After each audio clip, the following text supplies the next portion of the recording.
welcome, welcome, welcome. This is Breaking the Mold Grief Recovery. It's 7 p.m. Eastern Standard Time.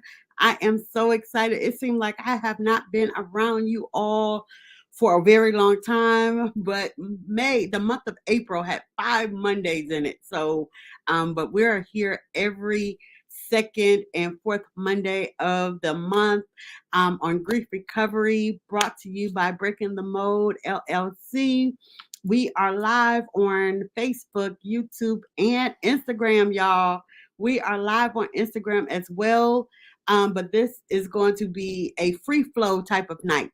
It's going to be a free flow type of night, and I'm ecstatic to be here tonight. But if this is your first time, this is episode 3 in season 1 of Grief Recovery, and I am so excited to be with you tonight. I missed you all. I missed you all. I missed you all, especially on Instagram, because the last time Instagram wasn't working for me. It did not want to work for me. But however, we are here tonight on all 3 platforms, on Facebook, YouTube, and Instagram. So welcome, welcome, welcome. If this is your first time tuning in, let me introduce you to you who I am. I am Coach Charlene Smith. I am the founder and CEO of Breaking the Mold LLC, which is actually my coaching program where I am a grief coach. If you don't know my story, please go back on one of those platforms and look at my very first episode. And I gave a synopsis of why this was placed in my heart to start this video cast for grief recovery. Just to give you a quick overview, just a very, very quick overview. My son transitioned back on August 9th of 2022 due to a vehicle accident that he did not recover from his injuries, and just losing a child in that manner. It took me through a tailspin, and I felt stuck in the spirit of grief. And God has been working on me through this journey of grief, and not having my child here in the present time. And a part of that is that he told me, he said, get out here and grieve publicly. Grieve publicly. And he's been having me research about grief, because a lot of times when you're dealing with grief, you're dealing with it in a solitude. And so this is what this is not going to do, because grief is a part of life, unfortunately. We all have to transition. We all have a start and end date, but we do not want to stay stuck in the spirit of grief. So Breaking the Mold is here to come and get you out of the pit, out of the pause and transition of that time of when your loved one transitioned on. We have been having a phenomenal time, but also I am a minister of the gospel. I'm a licensed ordained minister. I am a entrepreneur. I do sell handbags. The name of that company is called Stratagem of Gift from Lenny, which is in honor of my son. I did have a boutique prior to that, but we rebranded ourselves and came back out. So go find me on Instagram and Facebook under Stratagem, a Gift from Lenny with 2 L's. And you will see some of the handbags that I do have available for you. But we're going to get started. Tonight is going to be a little different from previous broadcasts. In the first broadcast, I spoke about, how my son transitioned and some of the things I went through dealing with that. But then on the second episode, we dealt with 11 of the 16 different types of grief. It was phenomenal. That night was phenomenal. We are here, like I said, every second and fourth Monday of the month. I am looking for guests. So if you would like to tell your story, tell how you're processing through grief, you don't have to be at the end of it, because we go from grief to grace to glory. We don't have to stay stuck in that same spirit of grief and not moving forward, because we have so much life to live. We have so much purpose in us. We are still here for God's plan, and we want to turn your pain into purpose. We want to turn your wound into witness, and we want to turn this test into a testimony. So I am ecstatic. But if you would like to come on, I'm opening up the floor for any of you that want to come on. If you would like to come on, just let me know, and we will go ahead and send you the link so that you can join me here on this platform. So I don't have to be here by myself, and we could talk about your story. We could talk about, your dealings with grief, whether you've lost a mother, whether you lost a father, whether you lost a loved one, any significant person in your life. Grief hits us all in any form of fashion, whether it's a loss of job, whether it's a loss of a marriage, whether it's anticipatory grief. We spoke about that in the second episode, where you're dealing with someone that have terminal illness. You're dealing with a potential loss of a job. You're dealing with a pending divorce. So some of those examples of anticipatory grief. If you're dealing with health issues, now you got to change your whole lifestyle. That's a grievous state because I have a sister of mine that is dealing with something like that. I've had friends that dealt with something like that, and they went through a grievous state. They went through something whereas they had to lose the way they thought their life was to what their life is and what it may look like in the future, because of the particular illness that they're dealing with. But we know that God is a healer and he does everything for his good. So we know that they're going to come out on the other side even better, even brighter, and with more passion and purpose in their life. So I am ecstatic about that. But it was a grievous situation, because you have to go through the process, and a lot of times the process is a fiery process. Sometimes it's a very painful process. So we want to make sure that we are hitting every area, every whatever it is that you're dealing with. So if you want to join me, let me know.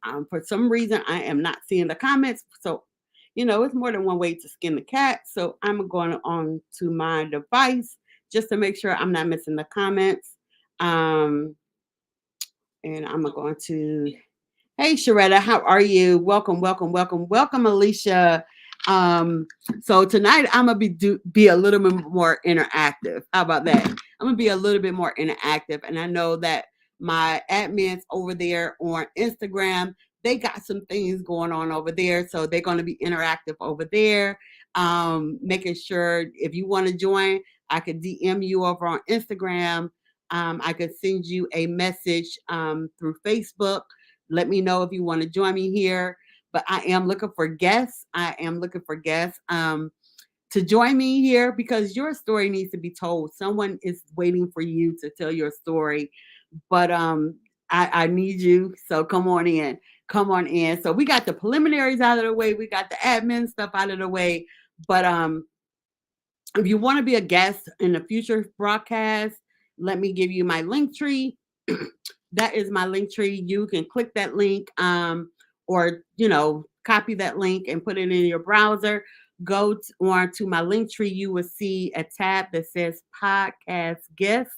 Fill that form out. We will get it in the email. We'll connect, have a conversation, see when you're available, what's the best day for you, time, all of that good stuff, and we will get you onto the show. But to move forward, this is going to be just a free flow night, and we're just coming off the cusp of Mother's Day. But how many of you know that they do have an actual, what is called an international bereaved Mother's Day? That was actually recognized on May 5th of this year. May 5th, it was International Bereaved Mother's Day. This covers those mothers that have had children that has transitioned on, those that want to be mothers but having fertility issues, those mothers that have had miscarriages, stillbirths, things of that nature. So that covers all of that. Um, so we want to recognize you on International Mother's Day. It was May 5th.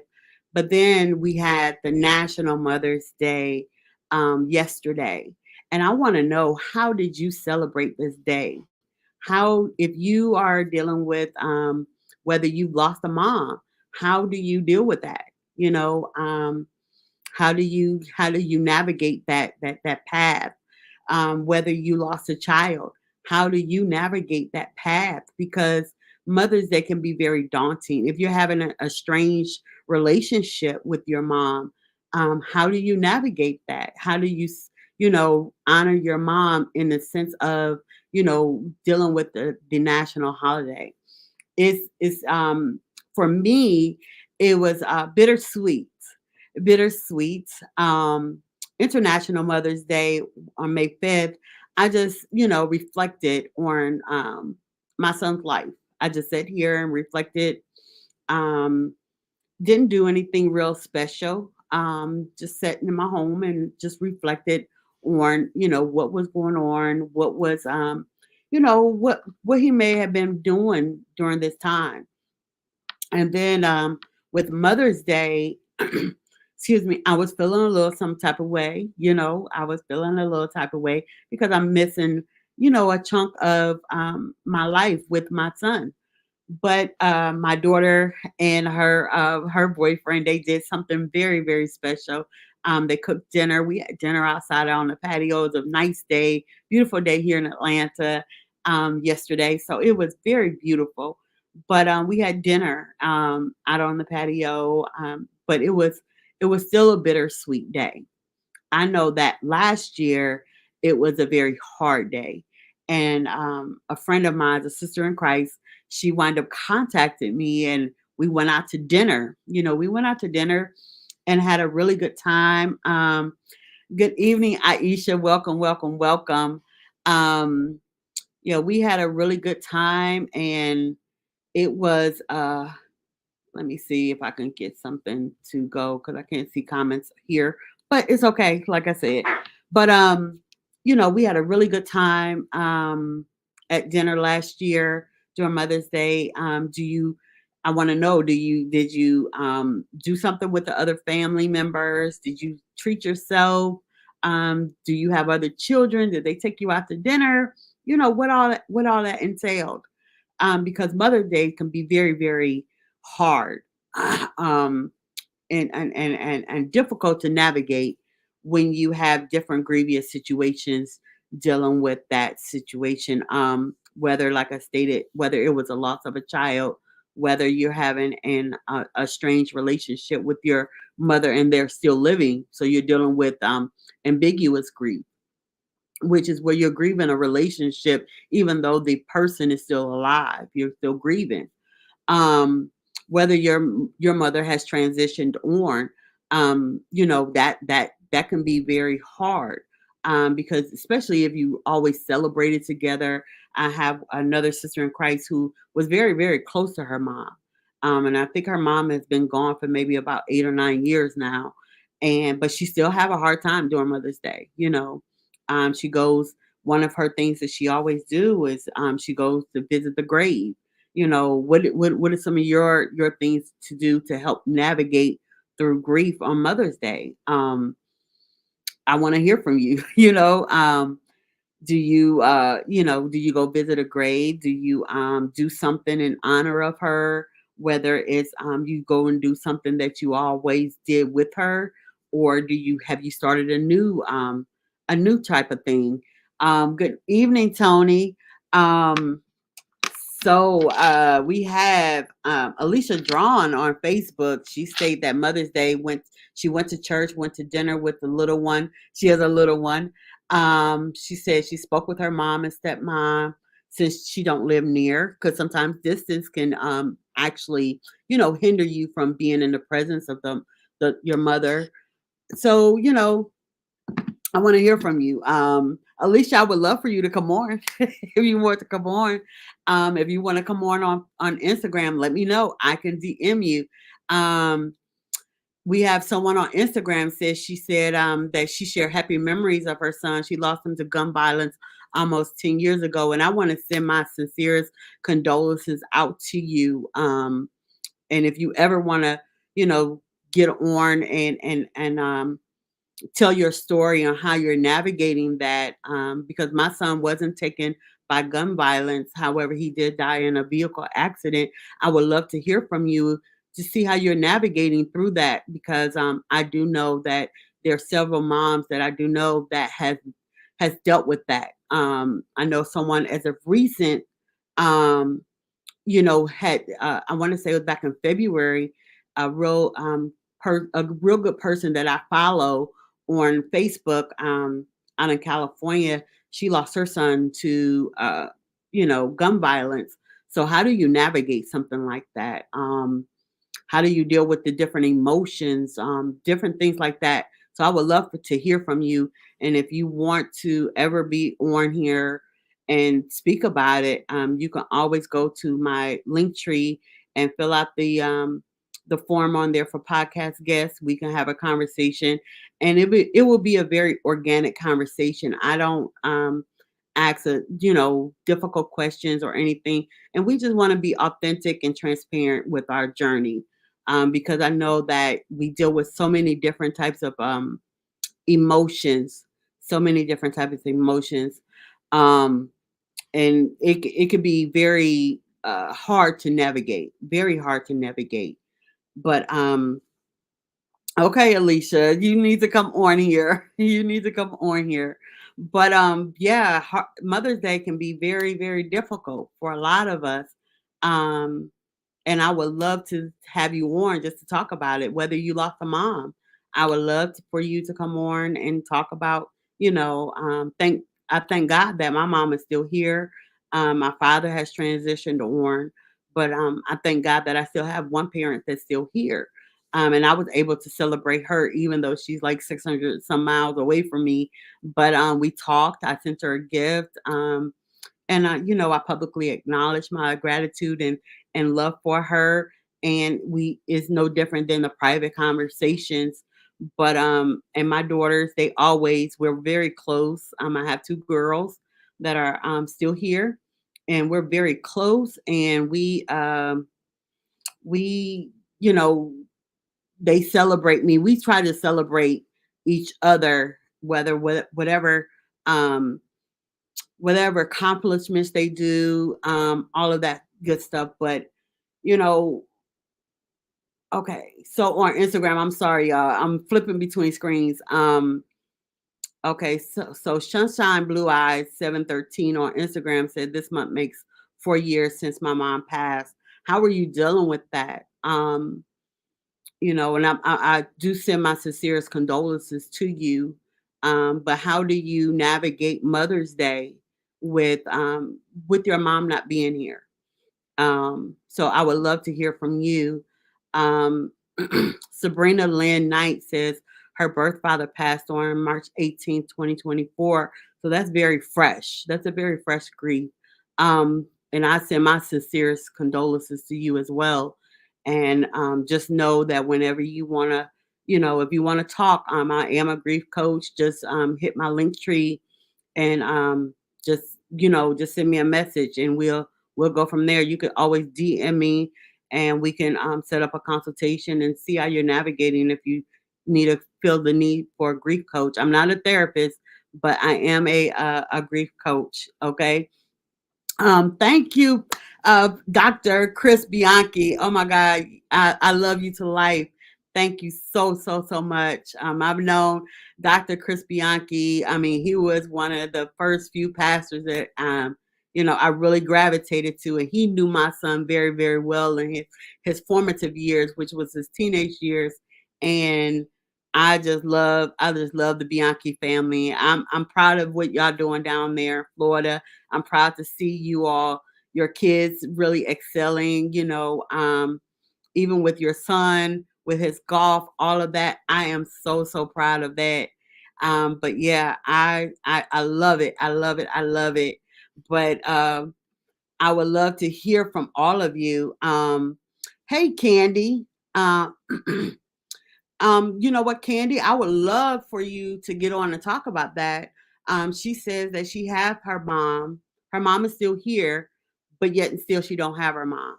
And that's that ambiguous grief, what I was talking about, where you're grieving a relationship that has not worked out in so much of a favor for you. Um, and sometimes we as daughters have to grieve relationships that we thought we would have with our mother because they may not have the capacity to be the mother that we need for them to be.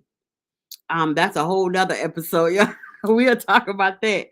Um, but okay, okay, great. We might have someone come on. Yes, I'm gonna send you an invite. Miss Aisha, I would love for you to come on. I am going to send you something in soon as this wanna work. But yeah, it's yeah, Aisha. Y'all, I might have a guest. How about that, y'all? I'm so proud of myself. Uh, so I just sent you the link, Aisha. So you know when you're ready, come on. And but yeah, but I know that a lot of people have some estranged relationships with their moms, and how to navigate that. We have to grieve what we thought was the relationship was what we need from our moms, and go through that grieving process, and then deal with the fact, then try to accept that person for who they are right now, and that is sometimes a hard thing to do. That is sometimes a hard thing to do. Um, and Sunshine, Blue Eyes 713, what she said on Instagram, she said, please do everything you can possibly do while they're alive. And will also, she said, will also keep me going is that I had a very, very good relationship with my mother. That is awesome. That is awesome. I love to hear. But we are going to add Aisha Armstrong to the stage. So I'm not going to be here by myself. So y'all welcome, welcome my sister in Christ. Yes, welcome, welcome, welcome. I don't feel alone. I was gonna leave you out here by yourself. Yeah, but you were saying how you wanted to come and talk about what you went through, grief of losing a child through miscarriage, and a lot of people don't talk about that. Yeah, Um, because I know I've had maybe about 3 miscarriages, and a lot of people don't talk about that. So you tell me your story a little bit about, you know, did you know you were pregnant, and before you had the miscarriage? absolutely not. I found out the day that I had the miscarriage I was pregnant. That's how I found out. Wow. So how did that make you feel in that moment? What was all running through? Because I'm gonna tell you, with grief, you get a mirage of emotions at one time. Yeah, So walk me through that. yeah. So it was interesting because I was in a relationship with a gentleman. It was my early 20s, and I was in the military at the time. And so I was in the military. I was getting ready for deployment. Mm, And so I was had all my things set up and all the things, and I thought I was, being prudent by getting, birth control shots. Like I know I'm about to go overseas. I'm going between the border of Iraq and Afghanistan. I know I'm gonna be there for 544 days. Let me go ahead and make sure I have this already secured because I know I have business to handle in the military. And so, come to find out, right when I came, it was not even before I came home. It was a little bit before that. I started to feel symptoms. I remember standing in the chow hall like, ew, why does this food smell disgusting? Like out of the ordinary, just nasty, it smells weird. And mm, so I remember starting before I came home, I started my cycle. I said, oh, this is odd with the shot. I'm not even supposed to have my cycle. I came home and a week later it didn't stop. And then that's when a few days after that I suffered a miscarriage. And so I'm sitting here like looking at this thing that is just came out of me and I'm staring at it like, what is this? mhm, Like this doesn't look right. And I remember going to the hospital getting checked and it was like, oh yeah, you have all the symptoms, all the things aligned. You had a miscarriage. I just looked at the doctor like they was stupid. Like, what do you mean? They was like, yeah, you were pregnant. And he was like, you were probably between 6 to 8 weeks pregnant and you had a miscarriage. oh, And at first I was like numb. mhm, I was very numb. And then I felt like an intense sadness for a child I didn't even know. mhm, And eventually that morphed into anger. I was very angry with God because I was So like, why was you how? angry though? Why was you Huh? angry? Why was you angry with? I was angry with God. Well, first of all, I was always that person that used to always say, I don't want kids. I Mhm, was just that person. I said, I don't want kids. I don't want to damage a child. I don't know why I believe the lie of the enemy thinking I would be a horrible mother. I don't know where that came from, but I used to speak that over myself. And so when this child was gone, I just felt angry with God. Like, why would you allow me to carry and to find out and to find out in the way that I did? Why did I find out when this child is no longer in me no more? This child is now dead. I can never have this child back inside of me. This child is gone. Why would you do that? mhm, And I was extremely angry. And I realized for years I carried a spirit of bitterness, unforgiveness towards God. And I was just angry. And I didn't pray. I didn't have no communication with God for years because of that. yeah, I know, and it's interesting that you say that because one of the emotions that I had at one of my miscarriages, I was on birth control, but I was on a low dosage, and I was married at the time, and it was a child between my oldest daughter and my youngest daughter right now, and I started my cycle, but then I was having blood clots coming out, and that's when I knew it wasn't normal. So I went to the doctor, and they said, "Yeah, you were positive for ACG, which is the hormone for pregnancy." And what I instantly felt was guilt because I should have known my body. I should have known, and I was about 6 to 7 weeks. And I should have known, and I felt guilt. That was, I think, it wasn't so much as I was angry with God. I was more guilty that I should have known. You get what I'm saying? And I think that's where a lot of us step into when we're dealing with grief. We deal with a lot of guilt or the woulda, coulda, shouldas. Um, why didn't I pay attention to this? Because hindsight is always 2020. You know, I should have known this. I should Hmm. have known that. Especially with me, I've had two previous kids. You see what I'm saying? So even though each pregnancy is different, you still have some semblance of understanding when your body is changing and why it's changing. But it was I had a lot of guilt, a lot of guilt. It took me from that moment to almost 6 years before I had another one because I was so guilty. I was like, y'all put me on the strongest thing y'all can because I don't want to go through that, you know. Yeah. And you're trying to prevent it, but then you go through something that is very traumatic, and then you don't, with a woman, we go through the cycles of life every month, you know. Yeah. I no longer have those issues, but but you go through the cycles of life, and then you're you know even though it wasn't a planned life, you still feel guilty of because that life didn't make it because of something that you were doing. Not Yeah. saying this is what you set out to do. You know what I'm saying? Right. But, if you hadn't have been on the depot shot, because I know most people don't have cycles on the depot shot, but I know some people that had it the whole time. Yeah. So it affects our body different ways. But let me ask you, when you were on the shot, were your cycles spotty to, or was you still coming on at a regular time? So when I had the miscarriage, that was my first time on the depot. Because my consulting with my OBGYN, they were like, well, if you get this and you go overseas, this could last you, blah, blah, blah. You don't have to worry about this and this. The likelihood of you having a menstrual cycle is small. More than likely, you will not. And Mhm, so I had tried other birth controls before that point.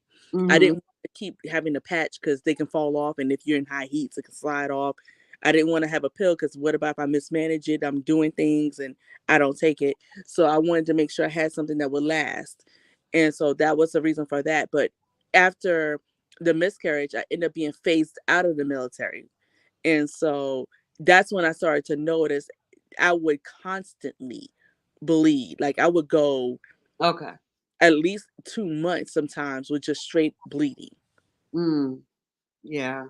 And that could be considered as a grievous state as well because like look, I can't even wear white. I can't do nothing. It ain't no telling when it's gonna come. It has a mind of its own. Absolutely. Um, but so how did you walk this your healing through the miscarriage? I didn't. For years, I didn't. Like for years, I shut myself off from God, from Mhm. prayer, from church. I just isolated myself. I said, well, forget it. If he gonna do that, then I might as well just do me. And for years, I did. Mhm. Um, it wasn't until I would say about 2016 ish, and that miscarriage happened pretty early. So yeah, like pretty early. That happened in my early 20s. So I didn't come back to the Lord another 10 years later. Mm. So it took like a good 10 years for that, 10, 11 years. And so when I came back, that's when I saw Apostle Kim on Periscope. Mhm.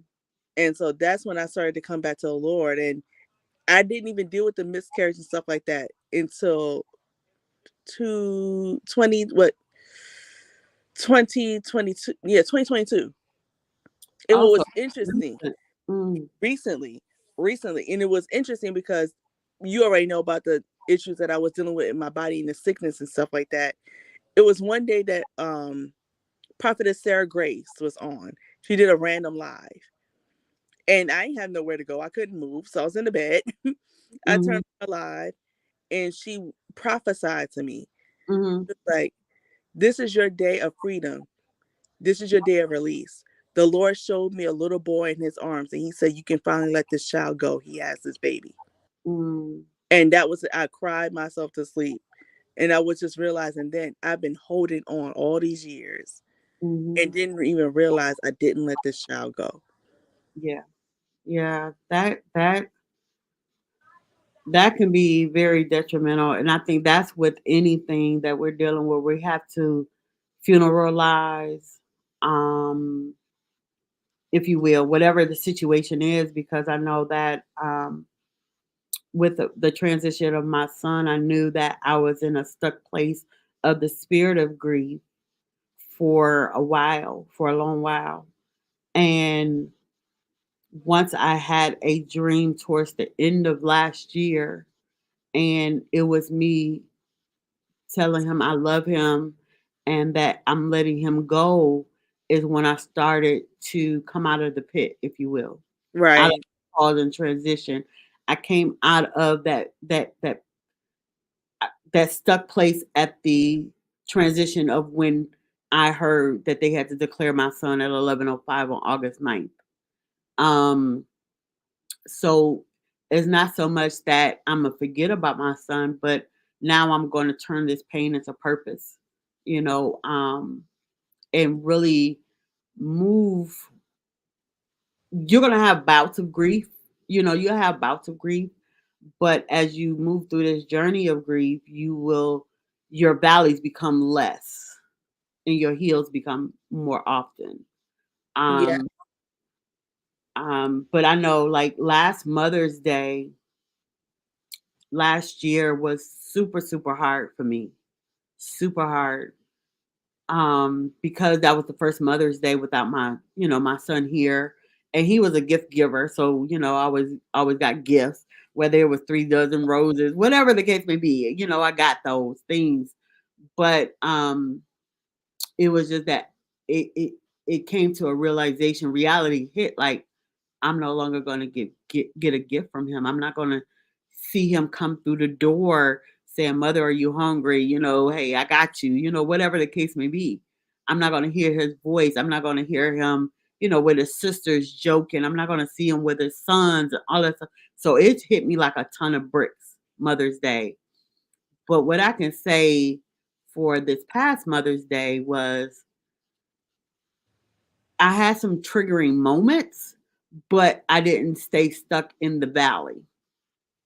I didn't stay stuck in the valley. I didn't stay stuck in that pause, if you will.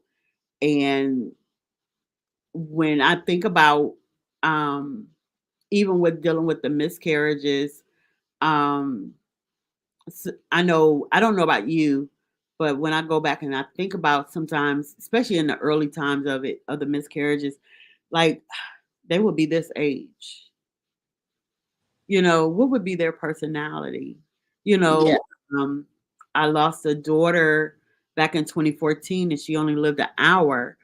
And so, I was after birth rather. And so I would sit there and be like, I wonder if she'd be a little sassy thing, like, Yeah.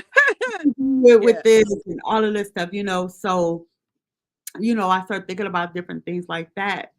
But a miscarriage is it's a very hard thing to deal with because sometimes, especially if you didn't know, like you and I didn't know, it's like, wait, what just happened here? Yes. It's a very, very hard thing to deal with, very hard. And I don't know about you, but I had three of them. So it was like one was because of birth control, the other two was because of stress. Um, so it's like I didn't know how to navigate. I'm thinking that, I'm running on autopilot, not I'm thinking I'm living my best life, but still got that in my subconscious when I lay down in the bed. So how did you deal with those thoughts? Hmm. I mean, to be honest and transparent, when I was in the world, I would deal with it by smoking and drinking. Mhm. Like, because I didn't have no support as far as in the body of Christ. I distanced myself from anything in relation to God. So all Mhm. I had was worldly things. And so my way of suppressing Mhm. my emotions was to go to a bottle. My way of suppressing was to go to the club. It was to face a blunt, to be honest. It was those type of things I was doing. It wasn't until, God started to strip that stuff from me that I was like, huh, I gotta deal with some stuff. And Mhm. so talking helped. Having opening up and talking about it. Because I never wanted to face the fact that this happened because it was like reopening a wound. If I Right. didn't mention it, then out of sight, out of mind, even though truly it wasn't. And Right. so having to have those honest and hard conversations like, listen, I look, this kind of hurts. Thinking about this is reliving a painful moment. And so that helped. Having community helped. Um Being real with God that I wasn't happy about it. Like, look, I didn't know what you was doing. I didn't even know what was happening. Like, it was a whirlwind. I found out I was pregnant through the death of a child. That's kind of crazy. And so having to go through all that, but also that whole part of release. I was really not free until I released that child. Mhm. And when you talk about the age part, that child would be either going 17, going on 18 this year. Mm. And so to think about that, it's like, wow, that's wild. I would have a almost adult biological child right now. Mm. What would this dude be like? You know what I'm saying? Like, You made a statement, having that community, and that's dealing with any type of grief. You have to make sure that you have the right community around you, yeah, that could carry have the capacity to even hear what you when in your hurt state, you know? Um, because I know we're gonna have on this show, we're gonna talk about, grief and community. Some of the do's and don'ts of what to say, not to say, all that stuff. I'm telling you, this thing is deep. But yeah, just to touch on it just a little bit, I know that you were one of my people in my community. Um, because you let me talk it out. And a lot of times when we're going through grief, we want to just be heard. We want to just talk it out. I don't want you to, you know, to say certain things at certain times because there's always a timing of things to be right, said. You know, I'm having a whole human experience here And I don't need you to say, oh, to be absent for the body is to be present with the Lord. Nobody trying to hear that. My human experience right now, I want my son back. I want my Right. daughter back. You wanted that pregnancy back, even though you weren't privy to it prior to it, Right. you know, but that's not something that you say in that moment. Some of the cliche statements. I know we got some super, super, super spiritual folks, but I need y'all to be very discerning when it comes down to this. Because Amen. some things you just don't say in that moment, um, especially when you're dealing with the loss of a child. It's just that's a very, very sensitive area, very sensitive area. Because I know for me, I heard so many different things. I heard someone that had said that, did she just get ordained as a minister? Yeah. Oh, she gonna be okay. Like I'm not human, you What know. that's supposed to mean? Yeah. So it's like I've been through things in my life. I'm human. I'm gonna have these experiences. The only difference is that I have Jesus to fall back on. You know what I'm saying? Even when I feel as though he's catching me because he's not allowing me to hit the ground. But when we go through these different stages of grief, um I just need that community to be solid. And if you don't have the capacity to help carry this burden, it's okay. I'ma still love you. Just say, hey, I have a friend that says, Charlene, I don't deal with funerals. I don't do funerals, celebrations of life or whatever you want to call it. I don't do it. But she was there in other areas. I can get that. I have a friend that I know that I can't just dump on her because she holds everyone's burdens. She don't know how to release it. So it start dealing with her in physical ailments, blood pressure, all that stuff. So I have to be careful. And so we have to know what we can release Mm-hmm. at time. Now God is the only one that can take all of us because he know us. Yeah. But the people that he has strategically placed into your life, you have to be careful. Not You should know the levels of friends and what they could carry. Now at that time, if you don't know, don't get mad. Just be like, okay, Yeah. I know where to put you. I Yeah. know where to put you now. I love you, but I know where to put you now. Right. you know, because everybody don't have that capacity. And dealing with miscarriage, you don't want to go and talk to someone that's having fertility issues. you know, Right. you Right. got Right. to be Right. smart. You know, Right. because like I was saying at the beginning of the broadcast, a lot of people don't know that they have International Bereaved Mother's Day, which is the Sunday preceding to the actual National Mother's Day, and that covers those that have been dealt with stillbirth, fertility issues, miscarriages. If you actually lost a child, whatever the age of that child is, all of that. Because in my research I was just trying to figure out how do I navigate this, because and I was just telling you earlier, how you have all of this language, or you have this quote unquote title for those Right. who have lost spouses, they have lost parents. With spouses, you're either a widow or widower. With parents, you're an orphan. You lost a parent or whatever. But okay, what do you call a parent that lost a child? Right. And I had to look this thing up, and you all are more than welcome to go and search it out for yourself. But it's a word called Vilama. It's spelled Yeah. Viomah, and it's a Sanskrit, a old language word, and it means against natural order. And so, I'm like, okay, so I'm a Vilama. Um, I'm because when you give language to something, people they know where they are, and then they know how to navigate from there. Sometimes you got people that they be like, I didn't even know I was going through that. I'm Yeah. pretty sure in your coaching, and just to give y'all a synopsis of who Aisha Armstrong is, she's a deliverance coach. She is my sister of Christ. I mean, we and we have been in the trenches together, Yeah. dealt with some demons in our face, all kind of stuff. Yeah. But um, but I'm pretty sure that you had to help them give language to where they are, because once they got the language, now they can work, better navigate their deliverance. And that's the way with myself as a grief coach, is to help navigate you through the grief journey when you can Right. give language. Because some people, they be like, you know what, I don't know how I feel right now. I Right. don't know what I'm going through right now. I don't understand it. I don't know why God is doing this to me. You Yeah. know, all this stuff. And it's all about changing perspective, Yeah. changing perspective, changing your mind perspective on how you look at it.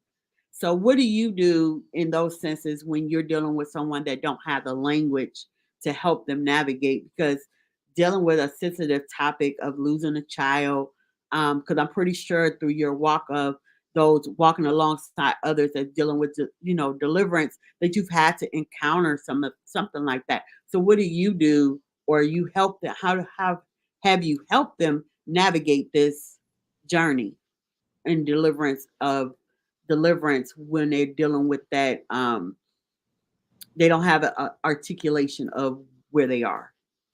Yeah. So I would just ask them questions. So I'll ask them like, so how do you feel when certain things arise? How does that situation make you feel? What is Mhm, triggering to you?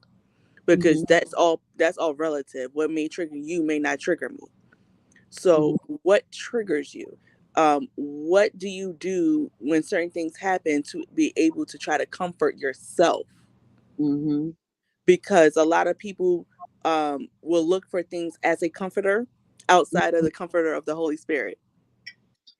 So, mhm, what are those things that you actually look for comfort?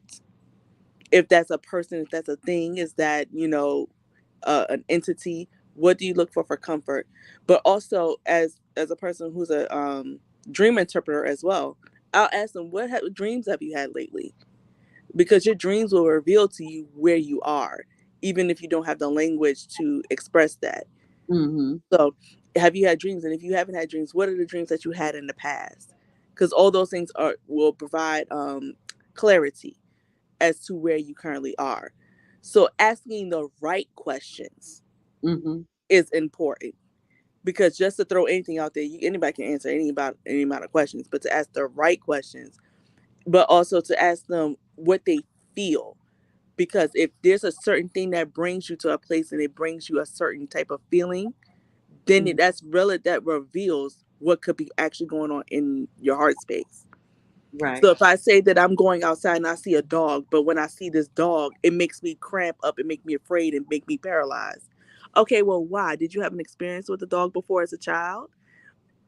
Did what Have you ever been attacked by dogs? Like, Mhm, for some people, they can look at a dog as something as loyalty. They're like, oh, dogs are friendly. I've grown up with dogs. I'm not afraid. But mhm. somebody else, they could be afraid of it, and it could be triggering. Like, okay, this person could be dealing with a spirit of fear. So we can give language to certain things of why you react to what you react to based on these situations that may arise. So it's Yeah. about asking the right questions, but sometimes we don't know. Yeah. Yeah. Sometimes we just simply don't know. But like, I don't know why this is. I don't know where this came from. I don't Mhm, know why this is happening to me. And a mhm. lot of times, what I've come to understand that this is things that is happening to you, but you did not bring this on yourself. Yeah. And so we just have to have the discernment, but also the sensitivity Yeah. to where people are, Yeah. and not condemn them for not understanding where they are. Yeah. Yeah. Because I know when my son first transitioned, my question was, why my son? Yeah. Why my son?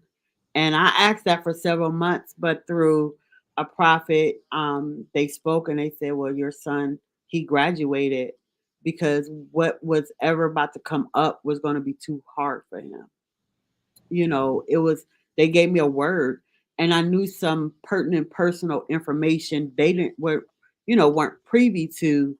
So it was like, okay, I got you. I got you. So that helped me on my journey of starting to heal and starting to, let him go. But like I said before, not until I actually had that dream of telling him I love him. He can go, um, because in the manner of how your loved one transition, you may not have the opportunity to say, Absolutely. goodbye. So it's like, how do you deal with that of not being having to be able to say goodbye? At least with one of the griefs I talked about, and I talk about it a lot, which is anticipatory grief. If you're dealing with someone that has terminal illness, you start your grieving process early. You start it early because they're dealing with a terminal disease and they may not make it. They may get their they may get their healing on the other side, you Yeah. know, and not on this side of earth, but on the other side. So they already started. So they've had conversations. They can close some chapters, if you will. They can get some closure in there. But when someone is suddenly taken, like you have the miscarriage that was suddenly taken before it even Yeah. began, or you've had a long relationship like I've had with my son. He was just turned 31, not even 31 for 30 days. And I see him at 3:30 on Saturday, and Tuesday I'm getting a call that my son is deceased. You know, that is a very tricky navigation through it because it's like a mirage of emotions come at you at once. You Yeah. know, so I felt like what could I do different? Should I called him at a certain time, or should I have um had his location and all of this other stuff? What could I have done differently? Did I raise him right? Is he going to heaven? I mean, these questions all came through my mind. And because I am a believer, those are some questions that, now, if you're not a believer, it's okay, but I'm pretty sure you have some questions. Um, you know, you may I sit up here and be like, well, you got all these child pedophiles, murderers, and all this stuff, and my son is out here, being a young 31-year-old. He got a good heart, going out here feeding the homeless, all of this other stuff, and he gets snuffed out in one bite, you know. Yeah. So it's I had to, and I'm gonna talk about this on another episode where we deal with grief and emotions. But one of the things I had to deal with, I had to forgive my son for leaving. Mhm. People don't talk about that. You Yeah. know, I had to forgive him. But I am like it's a very unique and complex journey grief is. Whatever form of fashion of grief you're dealing with, it is a very complex and unique grief, unique journey. But what I want to just let you know is that you're not alone. You Amen. all have been touched by some form of fashion of grief. You're not alone. I know myself, hey, I'm here for you. We can get through this together. Um, because there's nothing like having that community of those that can understand what you're going through. They may not feel what you're feeling, but they could get the gist of what you're going through. That's just like if you have, those that have lost parents, um, those that have lost siblings, those that have lost children, those that have lost close friends, that were like sisters or brothers or whatever. Yeah. Build that community. We may be all at different stages of grief, but you get what I'm saying, you know, because a lot of times people want to brush off grief or push it away because they're so uncomfortable with the Yeah. grief emotion, but it's a part of life. Only 2 days are guaranteed for you, is your birth and your death. Yeah. Well, the only two guaranteed days is your birth and your death.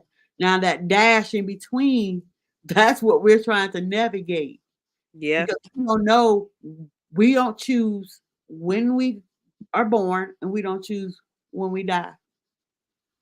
We don't. We don't. We don't. We don't. But I want to thank you, Aisha, for coming on. I appreciate y'all. Give it up for my sister, Aisha Armstrong. I am so ecstatic. I know this is not going to be the only time she come on, because Yeah. she be coming in for me in a clutch. Let me tell you. She be like, okay, my sister's struggling. Let me get on here. Let me get on here. But I want to thank you for coming on and tell them a little bit about the Consecrate brand, what you do, and all of that stuff. If they want to get in contact with you, how do they do that? Sure. So Consecrate Brand was birthed in 2017, and so I am a freedom coach. I deal with prayer, dream interpretation, and deliverance. And so I have a 6 week program that walks you through that. And I love the realm of dream interpretation. I believe that everyone dreams, but not everybody understands what they are dreaming. And so the Lord is speaking to everyone. I wholeheartedly believe that everyone in this hour, but it is dangerous to get your interpretation from those who do not know the one who gave the interpretation. God gives us the dreams, therefore, He is the one who gives the interpretation. And so, if you have dreams and you do not know what they mean, you can sign up for my 6 week course and I can help you navigate that along with obtaining your freedom from these things that the enemy may have you bound from and how to maintain your freedom.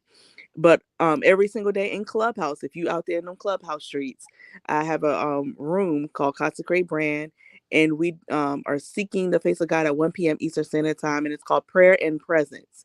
And we just go in there and seek the presence of God, and we pray. And whatever God wants to do in there, that's what happens. It may be a little bit of prophecy. We may have dream interpretation. It may just be worship like it was today. But whatever God want to do, we roll with it.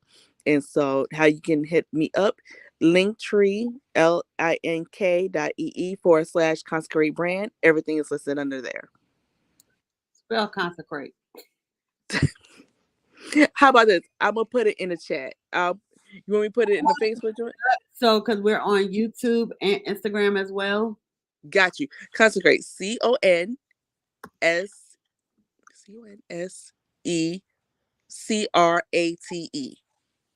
and is brand capitalized? Brand is all one word. So the C and the B are capitalized, but all one word. Okay, so we got this right here. So, did I spell it Yep. right? Yep. Okay, so that's her link tree, y'all. I was having a little moment right there. I was trying to make sure that I knew whatever because I don't want to mess nobody's stuff up. But y'all have to forgive me. This was a very impromptu, Yeah. her getting on, so I was not prepared. But if you want to be a part of this broadcast, this platform is for everyone that's dealing with some form or fashion of grief. But if you're looking for deliverance, if you're looking for prayer, if you're looking for, this type of coach, whether you want to hit her up in Clubhouse, a part of her coaching deliverance program, if you want to have a dream interpretation, because there's more to your dreams than just what you see in your dreams. Yes. Get her link tree right there and go ahead and make sure that you connect with her. So once again, I want to thank you, Aisha, for joining me tonight. She will be back, y'all. So I Yes. don't know when, but she'll be back. But once again, thank you so, so, so much for joining me. If you will stay in the back room, I will hit. All right. So once again, thank you, thank you, thank you for joining tonight. If you would like to be a guest, you can hit my link tree. I'm at Charlene M. Smith. Just hit the podcast guest. If you would like to be a part of my coaching program that's coming up very soon, you can email me at breakingthemode@gmail.com. That's breaking the mode LLC, the digit one at gmail.com. And you can go ahead and be the first to know when this program launched. I got some other things in the work for you that will be coming up in June. So I'm ecstatic and ready to be your grief coach. But if you want to be a guest, please, by all means, make sure that you go onto my link tree and we will go ahead and make sure that we have a conversation. You could be on the next episode. We're here every second and fourth Monday. Please share out this broadcast.